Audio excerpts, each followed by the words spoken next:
Hi guys, welcome back with the new video.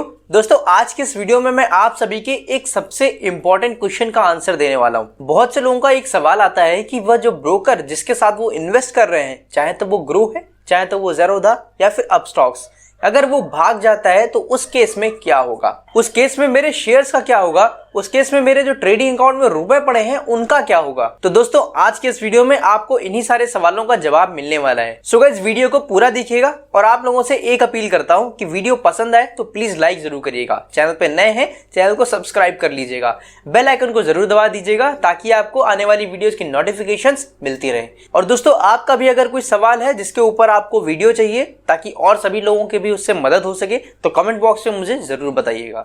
सो दोस्तों, हमारा major सवाल था कि हमारा ब्रोकर जिसके साथ हम इन्वेस्ट करते हैं वो भाग गया तो वो की कहानी शुरू करने से पहले मैं आपको एक और कहानी सुनाना चाहता हूं।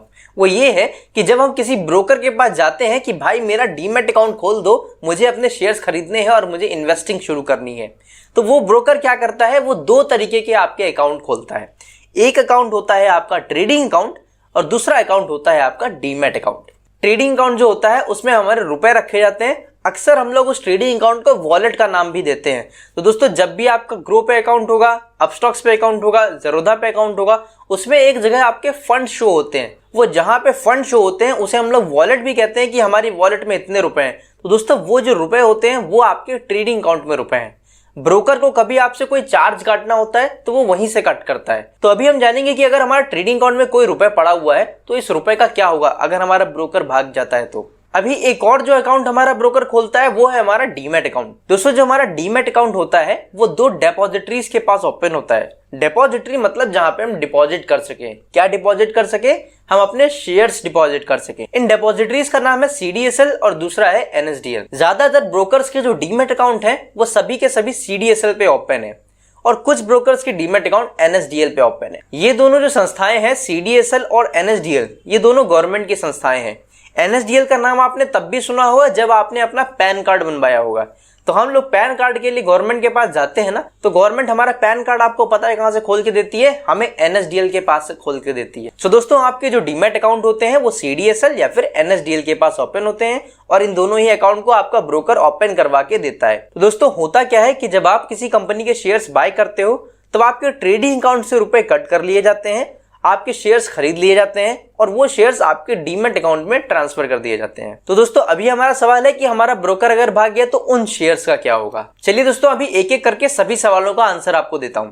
सबसे पहला सवाल, हमारे शेयर्स का क्या होगा। तो जैसा कि मैंने आपको बताया कि हमारे शेयर्स डीमैट अकाउंट में होते हैं, वो डीमैट अकाउंट सीडीएसएल या एनएसडीएल के पास है। तो उनमें आपका रिकॉर्ड तो मेंशन ही है कि इस आदमी का ये डीमैट अकाउंट नंबर है, इसके पास इतने इतने शेयर्स हैं इन कंपनीज के। तो दोस्तों, अगर आपका ब्रोकर अपना ऑफिस बंद करके भाग जाता है, आपका ऐप बंद हो जाता है, तो उस केस में आप सीडीएसएल को अप्रोच कर सकते हो और वो जो आपके शेयर्स हैं वो दूसरे डीमैट अकाउंट में ट्रांसफर करे जा सकते हैं। अभी आप किसी और ब्रोकर के साथ अपना डीमैट अकाउंट ओपन करवा सकते हैं और वो जो शेयर्स हैं उनको आप उस डीमैट अकाउंट में ट्रांसफर करवा सकते हैं। अभी दोस्तों, शेयर्स कैसे ट्रांसफर होते हैं? तो नॉर्मली दो प्रोसेस है। पहला प्रोसेस होता है डीआईएस स्लिप फिल करके हम लोग अपने शेयर्स को ट्रांसफर करवा लेते हैं। दूसरा प्रोसेस होता है कि हम लोग सीडीएसएल की या एनएसडीएल की कुछ फैसिलिटीज होती हैं, जैसे कि सीडीएसएल की ईजीएस्ट फैसिलिटी है, उसका यूज करते हुए हम अपने शेयर्स को ट्रांसफर कर सकते हैं। लेकिन मैं आपको बता दूं कि जब आपका ब्रोकर कहीं भाग जाता है तो CDSL, NSDL, BSE, NSE, SEBI सबके पास उस चीज की जानकारी हो जाती है। तो आपका अगर डीमैट अकाउंट सीडीएसएल के पास है तो वो टेम्पररी टाइम के लिए एक नए प्रोसेस के साथ आ जाएंगे ताकि आप बड़े ही आसान तरीके से अपने उस ब्रोकर के जितने भी शेयर्स हैं वो एक और नए ब्रोकर में ट्रांसफर कर पाओ।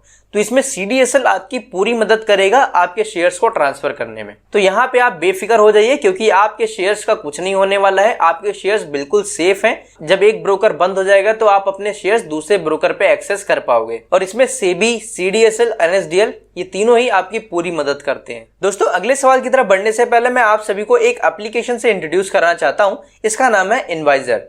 दोस्तों, अक्सर हम लोग अपना पोर्टफोलियो तो क्रिएट कर लेते हैं, 1 लाख का, 2 लाख का, 10 लाख का, वो भी हम लोग टिप्स बेस पे करते हैं। कोई हमें इधर से टिप दे दे, कोई हमें उधर से टिप दे दे। इस केस में अक्सर ये भी होता है कि 10 लाख का हम लोग पोर्टफोलियो तो बना लेते हैं, लेकिन साल भर बाद उसमें हमें 10% का भी रिटर्न नहीं मिलता है। इसकी वजह होती है कि हम लोग सेबी रजिस्टर्ड एडवाइजर से जानकारी ना लेते हुए हम लोग इधर उधर कहीं भी किसी भी आदमी से टिप ले लेते हैं और शेयर्स को बाय कर लेते हैं। इसी वजह से या तो हमारा लॉस होता है या फिर हमारा पोर्टफोलियो सिर्फ 8% 10% ही ग्रो हो पाता है। अगर 8% 10% ही रिटर्न चाहिए तो एफडी ही ना करवा लो। सो दोस्तों, इस ऐप में आपको 3 चीजें मिलती हैं। एक है आपका रिव्यू टैब। रिव्यू टैब में क्या होगा कि आपने पहले से कुछ ना कुछ पोर्टफोलियो अपना बना रखा होगा, चाहे 10,000 का ही बनाया हो, चाहे तो 20,000 का बनाया हो, या कुछ लोगों का 5 लाख 10 लाख तक का पोर्टफोलियो बन चुका होगा। सो दोस्तों, अगर आपको अपना पोर्टफोलियो किसी सेबी रजिस्टर्ड एडवाइजर से रिव्यू करवाना है तो आप रिव्यू टैब पे जाके कई सारे आपको सेबी रजिस्टर्ड एडवाइजर्स मिल जाएंगे। आप उनमें से किसी को चूज कर सकते हैं, उनके साथ अपना पोर्टफोलियो शेयर कर सकते हैं और वो लोग आपसे सिर्फ 1 टाइम फीस लेंगे, वो भी बहुत छोटा सा अमाउंट, और आपके साथ शेयर करेंगे कि आपका पोर्टफोलियो कैसा है, क्या आपको उसमें कोई चेंजेस करने चाहिए, क्या आपको इस म्यूचुअल फंड को छोड़ के किसी और म्यूचुअल फंड में इन्वेस्ट करना चाहिए, क्या आपको इस स्टॉक से बिल्कुल किनारा कर लेना चाहिए क्योंकि ये आपको आगे चल के रिटर्न्स नहीं देने वाला है। इन सब की जानकारी आपको वो सेबी रजिस्टर्ड एडवाइजर्स रिव्यू करके देंगे। दूसरा ऑप्शन है आपका इन्वेस्ट का, जहां पे आप रेडीमेड पोर्टफोलियोज में, चाहे तो वो स्टॉक्स का हो चाहे तो वो म्यूचुअल फंड का हो, उनमें आप इन्वेस्ट कर सकते हैं। ये पोर्टफोलियो सेबी रजिस्टर्ड एडवाइजर्स के द्वारा ही बनाए जाते हैं। जब आप इस ऐप पे जाएंगे तो यहाँ पे आपको उन पोर्टफोलियोज के एनुअल रिटर्न्स भी देखने को मिल जाएंगे। काफी अच्छे रिटर्न्स है, तो आप इनको बहुत छोटा सा अमाउंट पे करके एनुअली अच्छा रिटर्न पा सकते हैं। इसके अलावा तीसरा ऑप्शन है आपका फीड का, जहाँ पे आपको कई सारे आर्टिकल्स पढ़ने को मिल जाएंगे और कुछ वीडियोस देखने को मिल जाएंगी। ये सभी वीडियोस और ये सभी आर्टिकल्स कुछ प्रोफेशनल्स ही डालते हैं। ये सभी प्रोफेशनल्स IIM से ग्रेजुएट हैं या तो अभी ग्रेजुएशन कर रहे हैं। इसके अलावा यहाँ पे CFA हैं, चार्टर्ड फाइनेंशियल एनालिस्ट,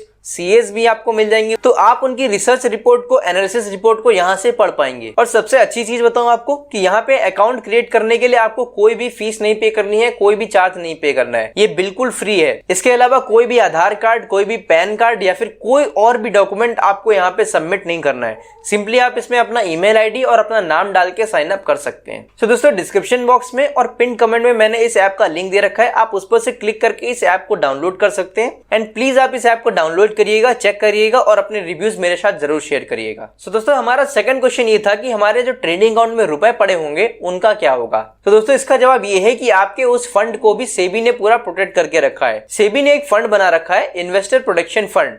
इसके अकॉर्डिंगली अगर आपका ब्रोकर कहीं भाग जाता है और तब आपके ट्रेडिंग अकाउंट में कुछ रुपए पड़े थे, तो आप इस फंड के थ्रू अपना ट्रेडिंग अकाउंट का बैलेंस क्लेम कर सकते हैं। दोस्तों, इस फंड के थ्रू आप 15 लाख तक का अपना बैलेंस क्लेम कर सकते हैं। और एक इंपॉर्टेंट बात यह है कि आपको 3 साल के अंदर ही इस क्लेम के लिए अप्लाई करना पड़ेगा। इसके अलावा सेबी ने आपके फंड को एक और तरीके से प्रोटेक्ट कर रखा है। दोस्तों, हर क्वार्टर में आपको एक रिपोर्ट मिलती है जिसका नाम है रिटेंशन रिपोर्ट। इस रिटेंशन रिपोर्ट में आपके फंड्स के बारे में जानकारी होती है। सेबी एक रूल लेके आया था जिसके अकॉर्डिंगली ही आपको रिटेंशन रिपोर्ट सेंड करी जाती है। इस रूल में एक बात और कही गई थी कि अगर किसी इन्वेस्टर के ट्रेडिंग अकाउंट में एक क्वार्टर के अंदर 10,000 से ऊपर का अनयूज्ड बैलेंस है, मतलब 10,000 से ऊपर का बैलेंस पड़ा हुआ है, आप उसका कोई भी यूज नहीं कर रहे हैं, तो एक क्वार्टर बीतने के बाद जब आपका ब्रोकर आपको रिटेंशन रिपोर्ट सेंड करेगा तो 10,000 से ऊपर का बैलेंस जितना भी होगा वो आपकी बैंक अकाउंट में सेंड कर दिया जाएगा ऑटोमेटिकली। सो एक स्टेप ये भी है जिससे आपका फंड पूरा प्रोटेक्ट रहता है। सो दोस्तों, आई होप मैंने आपके सभी सवालों का जवाब दे दिया होगा। इसके अलावा अगर आपका ब्रोकर के रिगार्डिंग कोई भी क्वेरी है, कोई भी कंप्लेंट है, तो आप डायरेक्टली सेबी को ईमेल लिख के उसके खिलाफ कंप्लेंट कर सकते हो। सेबी का ईमेल है sebi@sebi.gov.in। सो आज के इस वीडियो में इतना ही। अगर अब भी आपका कोई भी सवाल हो तो कमेंट बॉक्स में मुझसे जरूर पूछिएगा, आपको उसका रिप्लाई जरूर मिलेगा। एंड जाते जाते डिस्क्रिप्शन बॉक्स और कमेंट बॉक्स में मैंने इनवाइजर ऐप की लिंक दे रखी है, उस पर से क्लिक करके इनवाइजर ऐप को जरूर डाउनलोड करिएगा और अपना अकाउंट क्रिएट करिएगा। मिलेंगे अगली वीडियो के साथ, तब तक के लिए जय हिंद, जय भारत।